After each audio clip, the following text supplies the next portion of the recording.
Alright,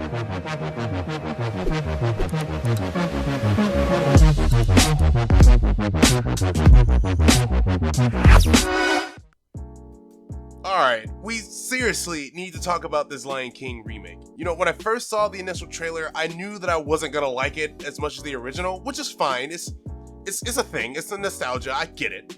The original Lion King is like my favorite Disney movie of all time. In fact, the only Disney movie that has even come close to being loved as much as I love The Lion King was Zootopia, because my god, Zootopia. Like, I'm just gonna be honest with you, I think The Lion King is like the gold standard when it comes to like animated features. It literally just has the perfect blend of story, character, and development of those characters, music, visuals, acting, like everything. It's like the gold standard. Now, before I get started, let me make one thing clear. I did not want Disney to make this movie. I'm seeing that Disney has become obsessed with like all these live action quote unquote remakes, and it's getting on my nerves. Like, I don't understand why they just keep trying to jump on that wagon. In fact, The Lion King is like probably at the top of my list of movies that should not be remade to look realistic. I don't understand why they did that. Well, anyway, in any case, after I saw the initial trailers, well, all the trailers, and then I saw who they were casting for the movie and all that, I already knew at that point that the movie just wouldn't be that good.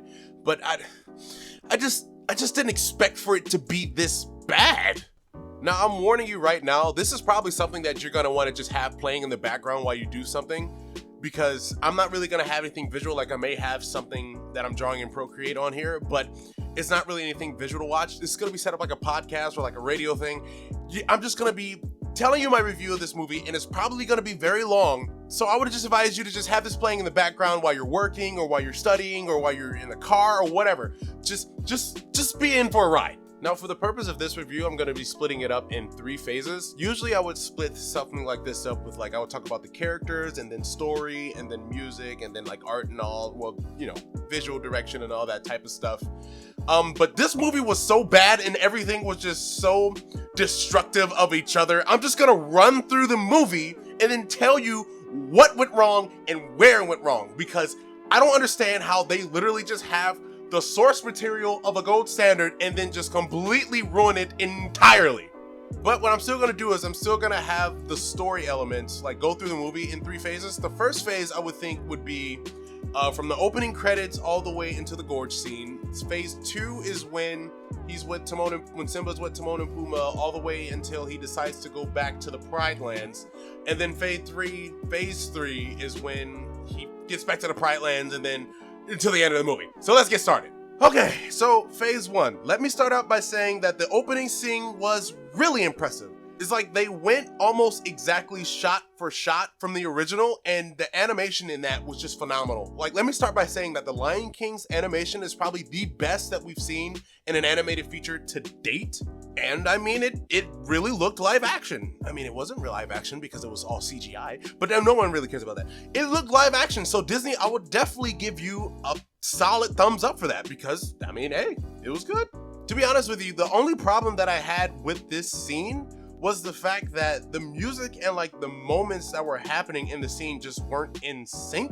Like, if you don't know what I mean, just rewatch the moment when Rafiki raises Simba up. Like, he's supposed to raise it as soon as they're like, the circle of life, but it's like the cue was off, I guess, for some reason, and it just doesn't hit the same way. Like, just look at that and then just look at the way they did it in the original. Like, it hits so much differently.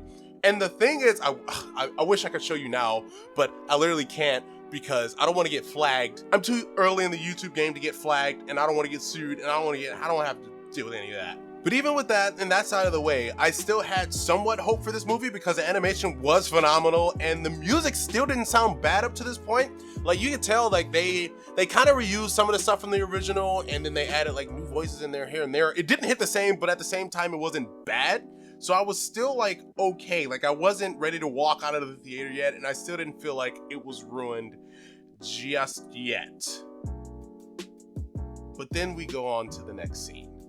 That's when we get to see the scene of that stupid little mouse running along, and like, the scene took too long just for the mouse to get caught but I get it. They were still trying to show off that animation, which still it looked beautiful. So I was all right with it. It didn't annoy me.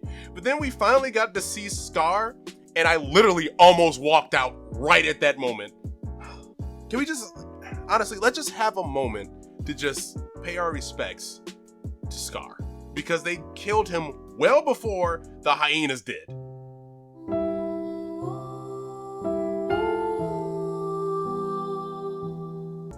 What in the world did they do to Scar?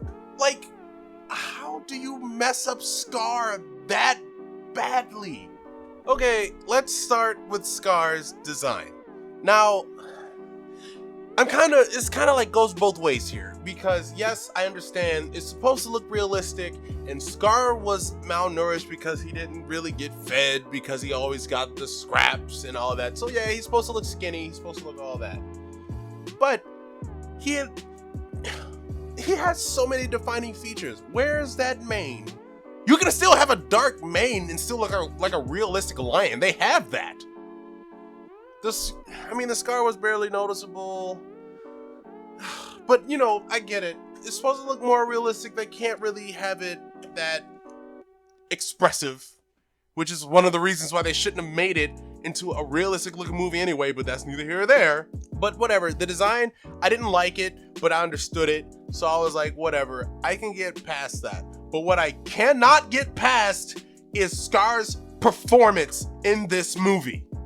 Like, literally, you cannot convince me that whoever was in charge of like the sound guy or the director or whatever, they did not look at the source material, meaning the original movie, when they were remaking this one. You cannot convince me of that otherwise after watching Scar's performance. Now, with that being said, I can at least forgive the voice actor, because it wasn't that he had a bad performance, because the acting was not bad, it just was not Scar. So I will give him a pass and say that it was a direction type fault, because there is no way that Scar would be acting the way that he was acting in this movie.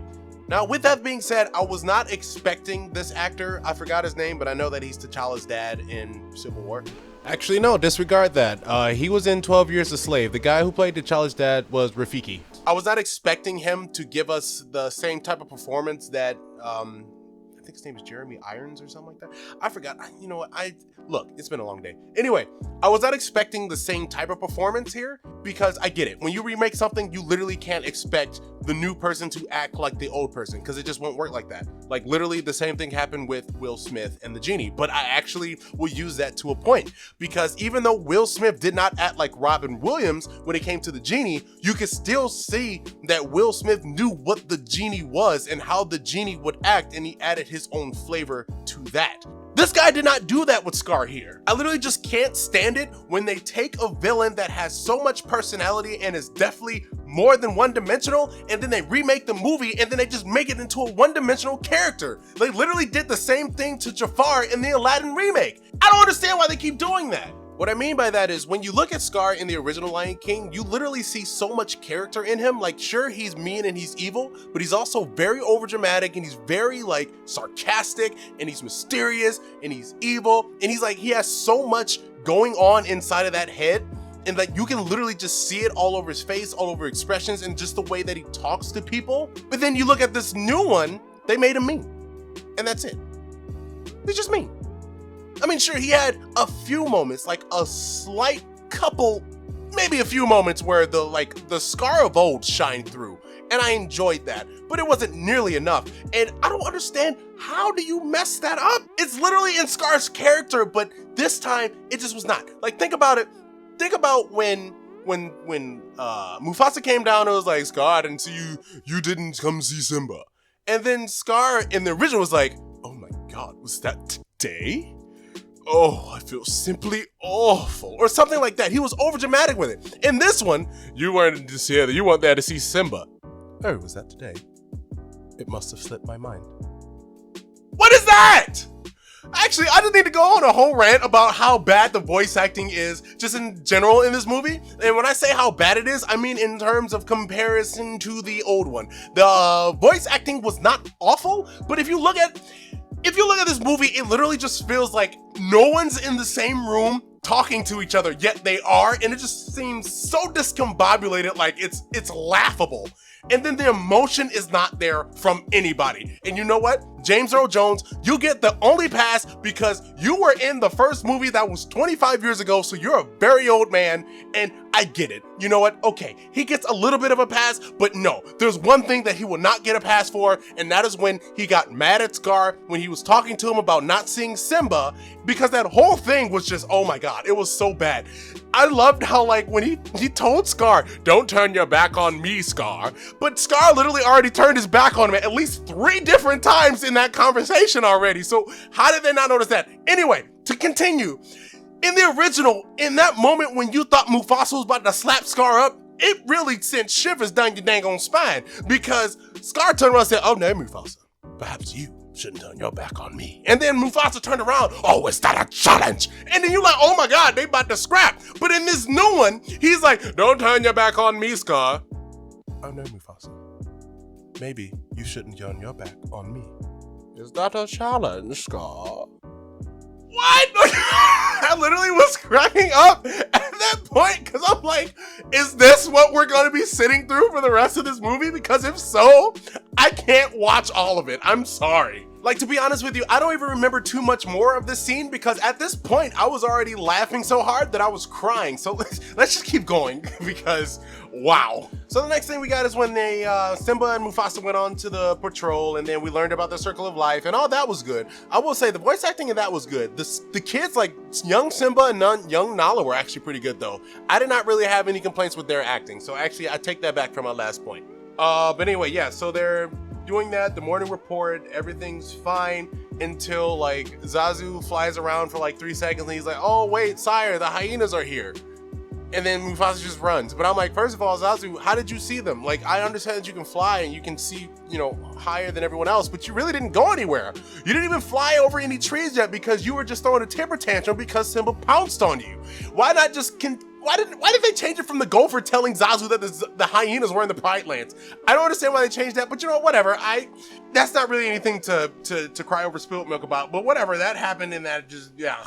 And then we see Scar get ruined again, because that's when Simba went to go see Scar and talk about how he's gonna be the king. And then Scar showed a little bit when when Simba had problems roaring at a beetle or something like that, and then Scar like made fun of him for it. Like, oh, like, okay, Scar, now you're starting to shine through, and I was starting to get hopeful, but then I started to get upset again because then I knew the truth. But anyway, they ruined it again. Like, they ruined that whole conversation. Like, literally the whole point of that conversation was to show like how manipulative Scar was, and there was just no manipulation, because he was like, hey, what'd you go see? Oh, you know, my dad just took me out there to see the Pride Lands. You know, oh, he showed you everything? Well, he showed me everything that the light touches, but you know, the not the dark shadowy place. Yeah, you shouldn't go over there. That's an elephant graveyard. You know, it's dangerous over there. Oh, really? Oh, okay. Yeah, that's just our little secret though. Okay, bye, Scar. All right, bye, little kid. Like, where's the manipulation? Where's the fun? Where's the Scar? Where's the whole, oh no, please, no, I can't tell you. Oh no, Scar, why can't you tell me? Oh, because it's too dangerous. I mean, an elephant graveyard, you know, oops, I'm so sorry. You know, that's what I was looking for, or at least something identical to that. Show some manipulation, show that Scar is playing with his nephew, but also at the same time setting him up to be killed. Show me something, please. But anyway, let's continue. So next we get to the whole thing where at the watering hole, you know, Simba and Nala, they sing, they try to get rid of Zazu. Haha, pinned you again. I didn't really have a problem with anything that was going on here. That was a pretty cute scene. It was pretty good. I really didn't have a problem. It was just one note that the kid tried to hit, and I just can't wait to be king. And you'll know it if you actually listen to the song, and I'm so sorry, but that's funny as heck. But anyway, oh wait, quick side note. I do like Zazu in this film. Zazu is a little weird for me, only because they made him a lot dumber in this movie, but I was alright with it because he was a lot funnier. And the only thing I did not really understand or like sit well with me during the whole like I just can't wait to be king thing is that they lost him because he got swarmed by a bunch of bugs. I mean, I know I'm just nitpicking and being an a-hole, but you know what? I don't care. That's why I watch movies, so. So that all goes down, and then they get to the elephant graveyard, and then that's where we are introduced to victim number 2 of this movie, the hyenas. So please, again, let's just have a moment of silence for them.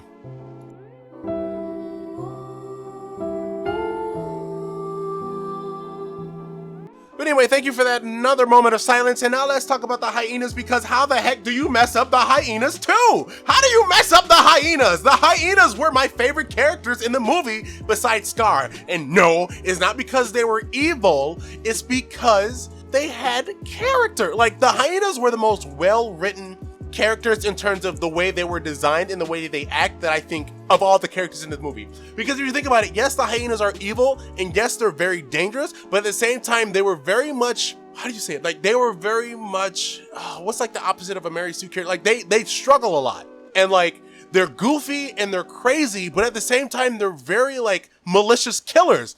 But that was a purposeful design choice, because when you look at the hyenas are known for their iconic laugh sounding little thing that they do. So that's actually hilarious to have this thing that's very dangerous and is about to kill this little cub, but just thinks of it as a complete joke. Like, that's great to me. I don't understand how they screwed that up by making the hyenas very serious. And then, okay, first of all, Shinzi, Banzai, and Ed were the 3 main hyenas. Those are the ones that we related to, because those are the only ones that we actually saw on screen and actually had any time, and they talked, well, except for Ed. Ed, oh my God. But anyway, what happened to them? I saw this movie twice, and I still don't know which one is Ed and which one is Banzai. I still don't know. And like, literally, how do you make them not funny? Like, Ed was, come on. The fact that he couldn't talk, he was just laughing and like, come on. How do you know what? I'm not even about to get into that. But they screwed up the hyenas by making them super serious. And I'm just watching it like, okay, I'm guessing that's Ed and Banzai, but where the heck is Shinzi?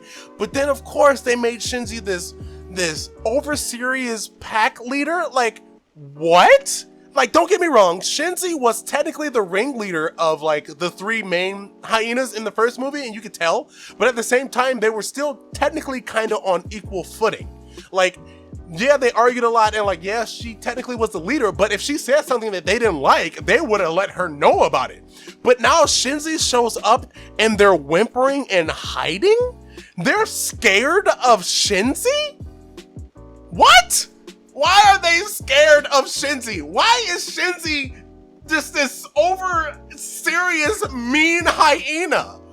What is that? That literally was not a good idea. I am all for changing things if they make the story better, or at least interesting in a different sense, especially when you come into the realm of changing the way a character acts, which they did that for quite a bit of characters in this movie. Yet none of them were good. And like, Shinzi's, besides Scar, was the worst, because Shinzi was one of my favorites. I think I liked, well, I loved Ed more than the rest of them. But how do you do that? Like, what happened? Who decided that was a good idea?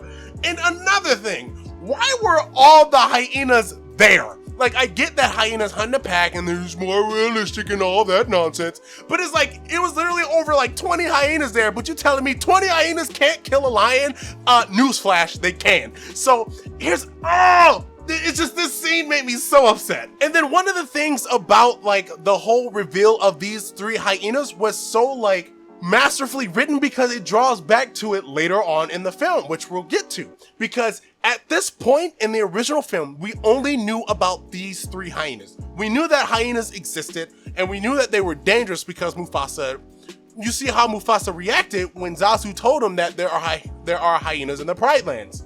So we know that they're dangerous, and we know that there's 3 of them. And we really thought, well, we didn't think, because, you know, the movie was only like 20 minutes long at this point, so there's no way they're gonna die. But these cubs literally could be murked right now by these 3 hyenas, which again, they are literally about to kill these cubs, but they're literally joking and making jokes and thinks that it's funny and a game. Like, How do you mess that up? That is so beautifully written and just like so interesting to watch that to see what they did with that just irks me. But anyway, so in this new one, it's a bunch of hyenas and they all lose to Mufasa. And then Mufasa's like, "You've been warned, Shenzi. Don't come near my son again." I have been warned, Mufasa. And it's like, what? Okay, anyway, okay, you know what, whatever. I'm mad at this point, but you know, I'm not at the point where I'm walking out. This next scene though, they almost got there. So yeah, let's continue on. So then the hyenas somehow meet up with Scar, or Scar meets up with the rest of the hyenas. The hyenas are still trying to make that whole, can you just give me some space thing between Ed and Banzai, whichever one they were, because I literally still don't know which one they are. But the fact that their running joke the entire movie was, can you give me some space? Please, no. How? Please, come on! You can do better than that. And then Scar just shows up and he's like, I practically gift wrap 2 cups for you, but you can't even eat them. So maybe we should eat you then. Like, hold on, hold on. So now the hyenas are standing up to Scar, and what happened here? And now we got Shenzi strolling up on Scar like, what can you offer us? You can't offer us the Pride Lands. The Pride Lands belong to Mufasa, and the last time I checked, you ain't the king. So what can you give us? No! The whole thing in the original, and you know what, yes, I'm gonna draw back to the original a lot because again, this is a remake of that, so I'm allowed to do that. And if you don't like it, well, you can stop listening. Anyway, so yeah, a lot of us when we were watching the original already knew that yes, Scar set them up to be killed by those hyenas, but for a lot of people, that was actually a great reveal to see these hyenas reacting to what Mufasa did, and then they're just chilling, and the next thing you know, Scar shows up and they're like, oh, Scar, it's just you. Okay, wait a minute. Oh, wait, they're talking to him like they're buddies, and then they eventually say, yes, we're friends. And then you realize, oh my God, Scar has these 3 hyenas under his palm, because it's like, how the heck, Scar, how did you do that? And then you find out, oh, he manipulated these hyenas to work under him. And then you find out the reason the way he did that was feeding them. He was literally feeding them his scraps so he could get their trust. So then when he's ready to use them to carry out his plan, he'll have a whole army. But then you're thinking like, well, actually, no, it's not a whole army because it only has 3 of them. But then as you learn in the song Be Prepared, he literally has a whole army of hyenas. So the reveal that he has all these hyenas at his disposal was amazing, because you're like, oh crap, Scar is actually a threat now. Because think about it, in this new one, we've already seen all the hyenas who pose no threat to Mufasa, obviously. And then you have Scar, who's even too afraid to challenge him. So now that they're joining forces, who cares? Mufasa bodied the both of you already. So you're not really having any type of, I don't think that Mufasa's in trouble now, but in the original, okay, Scar can't do it by himself. And then we meet these 3 hyenas, okay, they can't do it by themselves either. But now in Be Prepared, you literally see an army of hyenas and you're like, okay, somebody's ready to book. So I'm like, holy crap. So now in this new movie, I'm already pissed off because now I have no reason to believe that his plan was even work now. But I know that it will, and that just irritates me even more, which means that I walked out of the theater. I walked out of the theater at this point for like a minute, but then I had to use the bathroom, and then I regathered my thoughts. I said, I gotta do this. So I walked back in and sat down. And then Be Prepared happened. I'm gonna try to get through Be Prepared as quickly as I possibly can, because I can literally go on for hours. In fact, I think I already have gone on for hours about how... Can we just have a moment of silence for Be Prepared? How in God's green earth do you mess up the best song in the entire movie? Let's just get the most obvious elephant in the room. Yes, Be Prepared was in the movie, but it was like a shell of its former glory. Be Prepared was literally the song that set the whole plot of Scar and the hyenas into motion.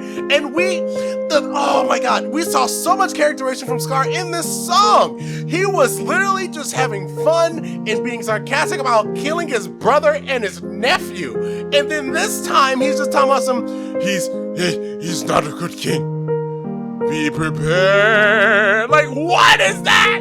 Not only did they make the song a lot shorter, which I don't understand why they did that. Oh, I know why, and we'll get to that later. But they made the song a lot shorter, and then they changed the lyrics, which in general, I do not mind them changing the lyrics of the song if it still captures the emotion and what the song is dealing with. Because if you think about it, again, let's go back to the Aladdin remake. In the beginning, when they were talking about Arabian Night, Will Smith changed some of it. Well, he himself didn't change it, but the lyrics were changed, but it still like encompassed the meaning of the song. So I was still fine with it, and it was still good. They not only did they change the lyrics into some nonsense, he was just talking through it and then had two like words, and then just be prepared, be prepared, be prepared. Like, what is that? And yes, I know that they could not do Be Prepared the way they did it in the original, because it was pretty much a whole dang on volcanic eruption happening under Scar, which again, I didn't understand what was happening in terms of that, but I get it. They can't do that, but they can give us a lot better than what they gave us, because what they gave us was not only disrespectful, it was also blasphemous of the song of Be Prepared. How do you mess up Be Prepared?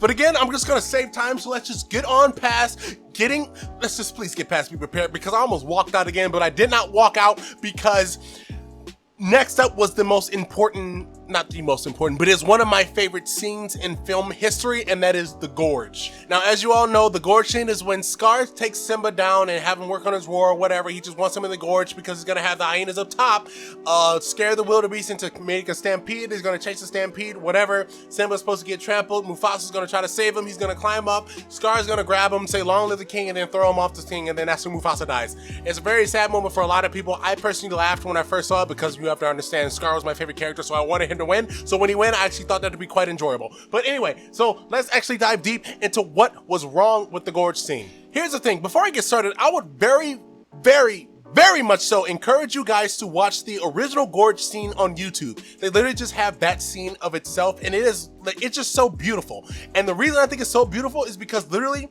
the scene is really told through the song itself. Like, this was literally the perfect example of a scene and the acting and everything literally meshing together with the music so well. I literally, I cry when I listen to this music because how beautiful it is, but also you can literally tell what's happening just from the music alone. Like, one thing that I did to even test this out when I first started to notice this, I would listen to the music and just close my eyes and then try to picture the points of what's happening in the scene just by listening to the music. And that's without the voices, that's without anything, just the music.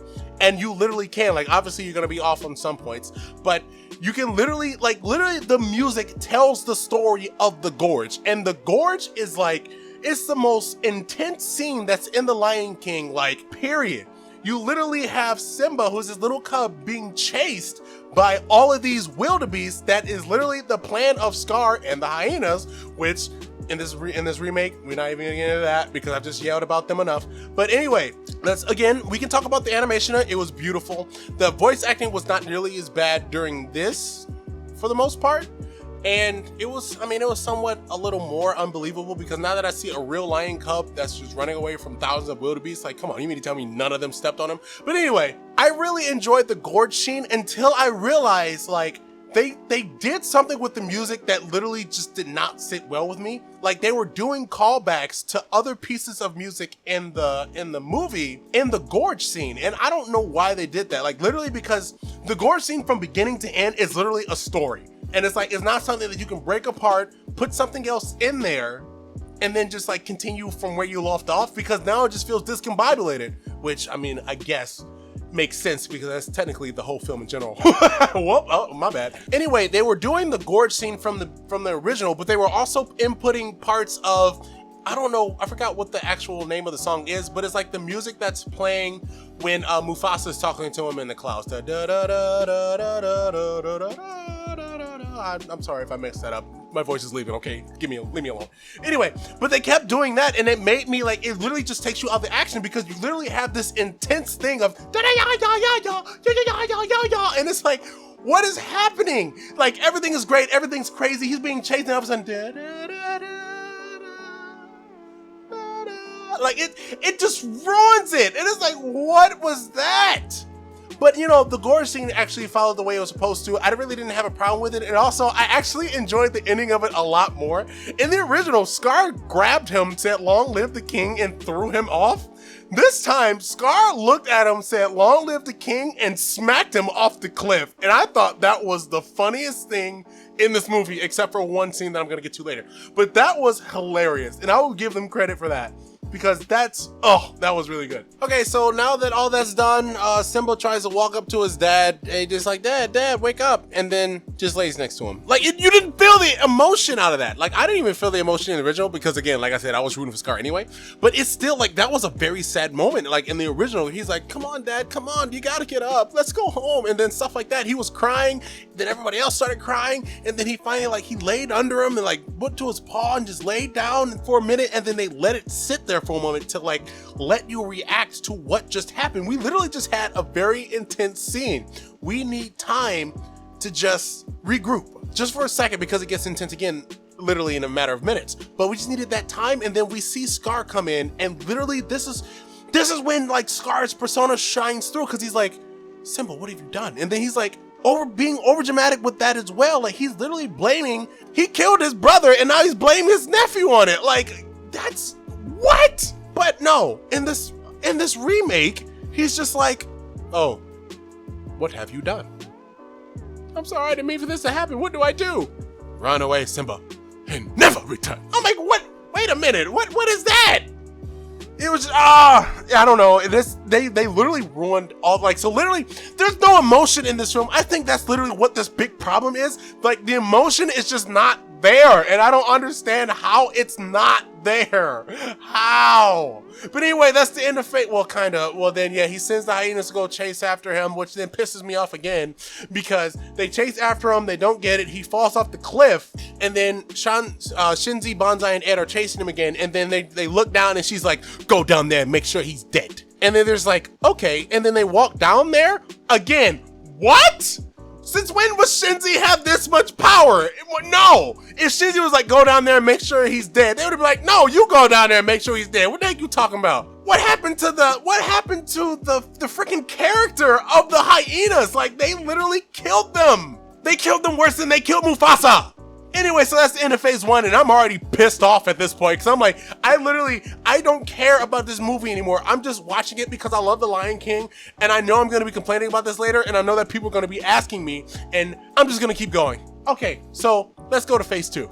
Now, phase 2 is actually going to be a lot shorter than phase 1 was in terms of this review, because phase 2 is not really a lot to talk about, only because a lot of it was just really good. Like, honestly, I enjoyed phase 2 a lot more than phase 1. Like, phase 2 is when I was starting to get hope in the movie again, because right after, you know, we had that little short encounter with Simba being young, talking to Timon and Pumbaa, which, side note, Timon and Pumbaa were my favorite characters in the whole movie. I think they were the best part of this new Lion King, and so definitely good job to Seth Rogen and whoever did Timon's voice. I'm not really that good with names, but they really did a good job, and they were actually a great example of not acting like the previous people did with their characters, but acting like the characters are supposed to be, and just you putting their own little, like, I don't know, putting their own little spin on it, you know what I mean? And it worked for the both of them, and they were really good. Like, that was literally a great example of them doing that. And literally phase 2, they did some stuff where they made some changes, like even story-wise throughout the movie, that actually made sense and actually were fine. So even though they were changes from the original, they were still good to the point where I'm not upset about it, because I enjoyed it. So first and foremost, let's get started by saying that Donald Glover killed this role as Simba. He really did a good job. Like, he literally is another great example. His Simba is almost nothing like the Simba in the original, like adult Simba. Like, you could understand the type of character they were trying to portray, but he put a different spin on it in general, and he still did a really good job. Like, his acting was great. Timon and Pumbaa's acting were great, and they even had this thing where it wasn't just Timon, Pumbaa, and Simba. They actually had like friends that were around Timon and Pumbaa all over the place, and they had like buddies, and they were talking, and they had like some good things, like when Simba was talking about how you can eat a whole antelope and a whole zebra. There were actually like antelopes and zebra there. They were like afraid, like, oh gosh, like what's going on? And that's actually really funny, and I'm glad they did that, because, you know, it's something that changed, but something that added to the movie. However, there is one thing that made me like raise an eyebrow, but that's only because like I'm looking at it from like, okay, this is supposed to be like a more realistic viewpoint of this movie. Like, how did Simba get that big and strong by eating only bugs? But we're not gonna get into that. Then we go on, and they just, the whole thing with Timon and Pumbaa and Simba, and that whole thing was just great. However, there were a few things that were just not good, and you all know where I'm going. We learned about, well, we finally see Nala as an adult, and Beyonce, no. Stay in your lane. Look, Beyonce was great during the singing parts, but, oh, her acting, oh. I know it's just being a dead horse at this point, but, oh my gosh. It was not good at all. It just wasn't. I'm sorry. I'm not even gonna, like, continue with that. Just know that her performance was awful. And there was and then there was one thing that they did that I did not like, and I'm so upset that they decided to do this. They added this whole like side love story of like Scar being jealous of Mufasa because Scar really wanted to have Sarabi back in the day, but Sarabi chose Mufasa over him. And come on, really? No, they literally already had something what Scar would do that would be so much better for this movie, but they decided not to do it. In the original, here's some quick behind the scenes for you guys. In the original, when Nala left, when she tells Simba that she left to go find help, that was not the truth. Basically, Scar, he was king, and, you know, they were taking over the Pride Lands and nothing was doing well, and Scar was also at the same time going crazy because he just didn't understand, like, what he was lacking that Mufasa had. Like, yeah, he was king, he had all this power, but he still felt like he was missing something. So he came to the realization, thanks to Zazu, that Scar needed a queen by his side because he needed to continue his lineage and his thing, and he had this whole thing about wanting to be immortal because he's gonna have cubs and all that type of stuff. But the queen that he chose was Nala. It was not Sarabi. Like, yeah, that's creepy on all sorts of levels, but we need to remember that Scar is the bad guy. I don't understand what this is about new age movies, but like, we want to make evil characters one-dimensional and evil, but we're also too scared to have them do evil things, which I don't understand. Like, yeah, it's very pedophilic and so creepy that he's like trying to creep on his niece like that, especially considering how young she is compared to him. But he's a villain. Like, I'm not saying that I wanted it because, oh, that's so great, he wanted to date his niece, that's like awesome. Like, no, obviously that's creepy, but he's the villain. Give us reason to hate him. That's something that would get people over the edge, but as a villain, that's what you want. And that's so much better storytelling than having him just have this big old love, emotional, jealousy thing because of Sarabi. She chose Mufasa. Like, come on, man. You could have did much better than that. And then it got even weirder as we like started getting towards the end of phase 2. Like, I've noticed, I originally said that phase 2 was really good, and I still stand by that. Phase 2 I really enjoyed. However, phase 2 was like a big slope. It started off really great, and then it just slowly just started going downhill, and then near the end of phase 2 it just drops dead because the scene of Rafiki showing Simba that Mufasa lives within him was, oh my god. Can we just start off by having a moment of silence for Rafiki?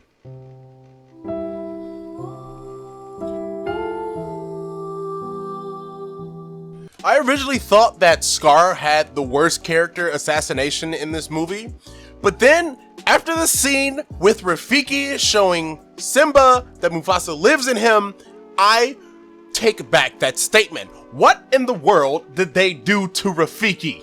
Now, Rafiki wasn't really shown that much in phase 1, and just like in the original, he wasn't either, and I was fine with that. However, Rafiki literally did nothing except speak in, I'm just gonna call it Dothraki. He just spoke in Dothraki for like all the scenes that he was in the movie until he finally started talking to Simba, and they literally changed his character and literally just did a complete 180 with him, and I do not understand why they did that, and it was the worst decision they could have made in terms of characters in this movie besides Shinzi. Rafiki was a crazy, wild old monkey that was very wise, but at the same time, he was still very energetic and fun. But in this movie, he was literally just staring and just, What was that? Prime example is when later on in the movie, when Simba's now starting to get depressed, and he just got done telling Timon and Pumbaa about what his dad told him, and then they made fun of him because, you know, there's no way that there's real dead guys in the sky looking down on us, blah blah blah. And then like he laid down, and then a piece of his fur flew off and then was landed on the water, and then it was taken by a bird, and then it was taken by an ant to Rafiki's tree. That scene, you know what? I'm just gonna let that one ride because I could go on for another 20 minutes of how stupid that was. But anyway, so this is the scene where Rafiki finds out that Simba's alive. This was a very big turning point, especially in the original, because Rafiki was so excited and he was happy, he was energetic. He was like, oh my God, he's alive. Oh, he's alive. He was laughing and everything and having a great time and screaming. Everything was great. What happened in this dang old remake? He saw a piece of fur, he looked at it, opened his eyes, Simba is alive. Kuno Colorado, hulala, and end scene. What? What? Okay, but you know what? Whatever. I'm already checked out of this movie at this point, so I'm just like, okay, how can they make it even worse? And then Nala showed up again and all that bullcrap. And then, yes, the scene where Nala finally met Simba, and then they were talking about Simba coming back, and then Simba deciding to stay.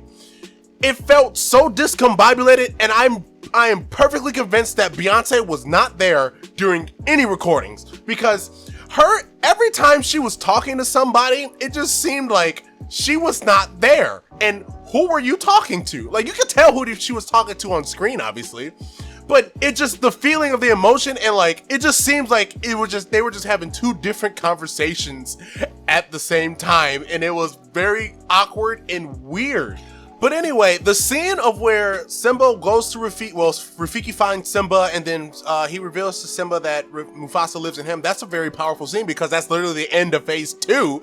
And that's what sets the plot back in motion, that gives Simba the drives that he needs, the kick in the pants, to go back, face his past, challenge Scar, and become the king. But in this movie, I don't understand what the problem was in terms of why Simba did not want to go back, and then what changed after he saw his dad. Like, they do realize that the problem wasn't that Simba didn't know who he was or that he felt that he was nobody, like he kind of did. But the problem was he did not want to face what was back there, because he knew when he goes back, everyone will know that he was responsible, well, in his mind, was responsible for Mufasa's death. Simba always knew who he was.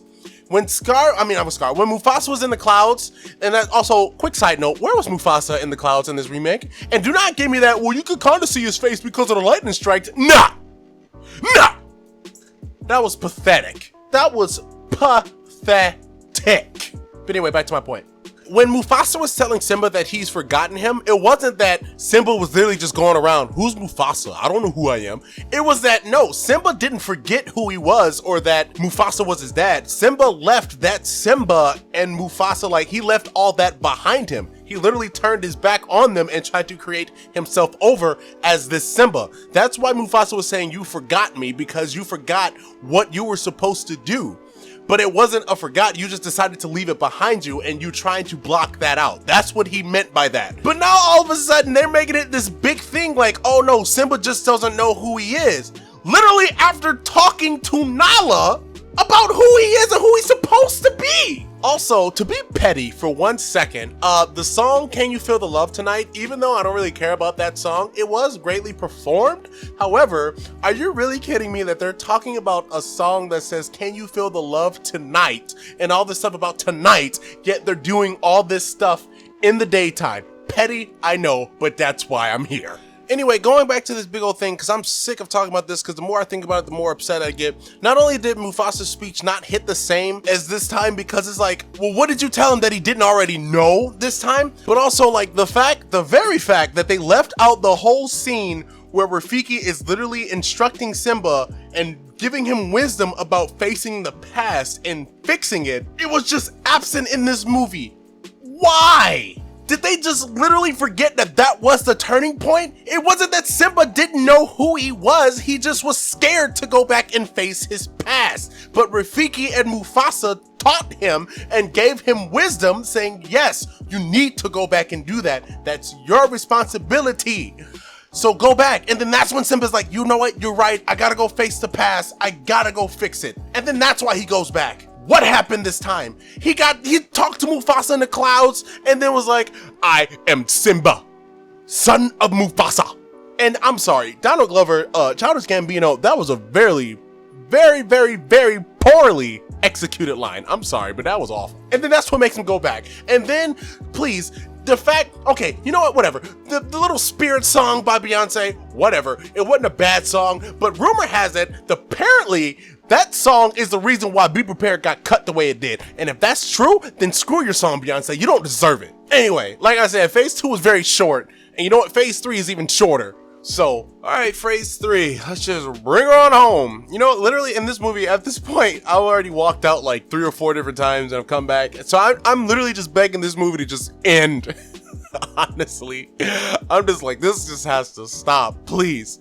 I just hope phase 3 is not that long because I can't take much more of this. But I will say that phase 3 actually was my favorite part. Not because it was the last one and it was ending soon, but actually they did a lot right. Of course, they did some things wrong, and we'll get to that, but they did a lot of things right. So literally, phase 3 is like really short. It's literally just Simba coming back to the Pride Lands, meeting up with Timon, Pumbaa, and Nala. They're gonna take over. He argues with Scar. Scar tries to convince everybody that Simba killed Mufasa.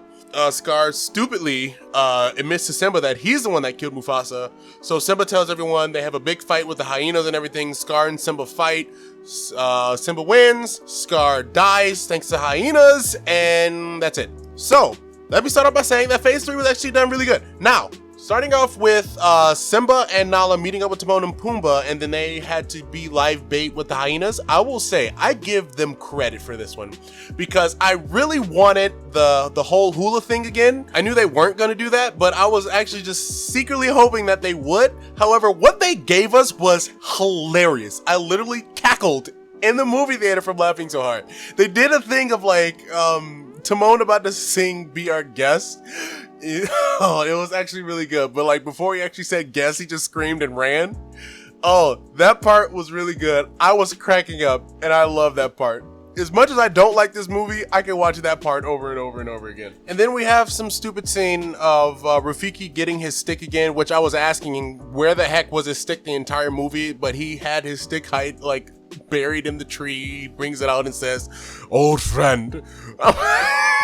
I'm like, come on, please just end this movie. But we end up getting to the point where Scar is yelling at Sarabi because there's really nothing left in the Pride Lands, and then he fights with Sarabi. I'm so mad. Why didn't they keep it where he backhanded Sarabi? Again, he's evil. Let him do evil things. Come on. In the original, when he backhanded Sarabi because she said that Mufasa was 10 times the king Scar was, and then he backhanded her and said, no, I'm 10 times the king Mufasa was. I was like, oh my God. Like, why didn't they keep that? Again, this scene also actually just crossed my mind. This dialogue in that scene felt discombobulated as well, because he just brought up, I'm 10 times the king Mufasa was. She didn't say anything about Mufasa. So what you mad about? But anyway, they start fighting, and then Simba shows up and roars, which I will say, them tiger roars are actually doing really well. But then we get to the scene where Simba and Scar are arguing with each other, and you know, Simba's telling him to step down, and then I will say this, whoever was the guy that was doing Scar's voice, he still did not act like Scar in this scene, but the performance that he gave in this was spectacular. Like, I know before I was saying that the voice acting was bad, but remember, I said that was in comparison to how it was in the original. In general, the voice acting for this movie in general was not bad at all. Like, they did good. They just were not, a lot of them just weren't portraying the characters as we know them. And of course, I mean all that excluding Beyonce, because she did not do a good job in this movie at all. But this scene, especially for Scar, was phenomenal. Like, oh my God, he did such a great job, especially when he was trying to get Simba to talk about how Simba was the one that was responsible for Mufasa's death, and he was like being coy with it. I was like, okay, this is actually really good. And then when Simba like admitted to everybody, yes, it was me, Scar just went off on him, like, and it was great. I was like, oh my God, it was sending chills down my spine. Like, he was great. Like, should we listen to a boy who killed a king? A son that killed his own father. Like, it was like, oh, ho, ho, ho. Okay, Scar, talk that stuff in shape. But then Beyonce ruins it. Beyonce ruined it. She ruined this whole scene. Let me explain. Now, before they started arguing, when Simba was saying, why, I'm the king, Scar, you need to step down. You give me one reason why I shouldn't tell you apart. And then Scar just literally laid down in front of him. Well, I can give you more than one. They think that I'm king. And I was like, oh, there he goes, Scar. But then here comes Beyonce. Yeah, well, we do not. Simba is the rightful king, and we are gonna fight. Are you with me, lions? I was like, oh no, she did not. I swear to you, I am not making this up. I thought that Nala was about to get on that rock and say, come on, lions, let's get in formation. And I would have walked right out of that movie, and I would never have returned. But anyway, then we get to the fight, and then Beyonce ruins it again. You'll see the hyenas jump on Mufasa, and the lionesses don't do anything until Nala tells them to attack? Your king is being mauled by hyenas, but you have to wait for the youngest lion in the pride to say, lions, attack, for you to do anything? And then they did this whole thing where Nala and Shinzi about to have this big fight. This is a meal I've been waiting for my entire life. Well, so have I. Oh my God, Beyonce, you're so bad. And another thing, why did they try to make that like it's such a big deal? You do realize that we have no reason to care about Nala and Shinzi having beef with one another. We only saw 2 scenes of them like interacting with each other. First, when they first met in the elephant graveyard, which Shinzi was really only focused on the king, which is Simba, not her. And then the second time is when she was walking up the rock when Scar was telling them that, yeah, I'm the king and the hyenas are now in the Pride Lands. And then Shinzi was staring at Nala during that walk up there. And then this time where they're about to fight, they have, like, who cares about their beef? We don't know about their beef. They didn't do nothing but look at each other. But like I said, I was already still checked out. Like, yeah, phase 3 was actually nice, but I was already still too done with this movie. And then all that stuff with Beyonce just made me want to just run up out of there. So I was just hoping that, come on, please, just hurry up and knock him over the cliff so that hyenas can eat him so I can leave. And then that's what happened. They continued to fight, whatever. Scar lost. He was talking to Simba. He said that the hyenas were the enemy. He was going to kill them. And then Simba, they fought. He told Scar to never return, run and never return. Scar tried to throw stuff in his eye. Simba knocked him off the cliff. And then he tried to patch up things with the hyenas, but I guess he didn't realize that the hyenas heard him and the hyenas ate him. And then that was it. And then Simba walked up the rock, roared, and that was the end. And thank God. And that's all my problems with The Lion King. Wow, this was actually really long. However, don't think that all movie reviews are going to be this long. Lion King really just pissed me off, so I had to talk. I had so much to say about this movie, and that's why it's this long. Also, sorry it took so long for me to actually make this darn thing, but I underestimated how long this thing was going to actually take, and that's why. But when I do more movie reviews in the future, they will be a lot shorter, unless they piss me off as much as this movie did. But that's going to take a lot, because no, I really did not like this movie. Now, I will have to give it 2 different scores. One score based on the original, because I have to, because that's what it's based off of. And then also one score of it standing alone, because I'll do that with any movie that, even though if it's a remake, I also want to look at it as like if it's its own standalone movie. If I'm you know what? I know you all gonna think that I just hate this movie. If I'm comparing it to the original, I give it a 1 out of 10. If I compare it on its own, I give it about a 4 or a 5. I'll give it a 5. And 4 of that 5 was because of visuals alone. Like I said, visuals were great, but there was so much bad of this movie that I just couldn't take it. Like even standing alone, I just, no. So there you go. 1 out of 10 as comparison, and then 5 out of 10. I'll give it a 6. 6 out of 10 on its own. So I hope you all enjoyed, and I'll catch you all on the next one. Peace.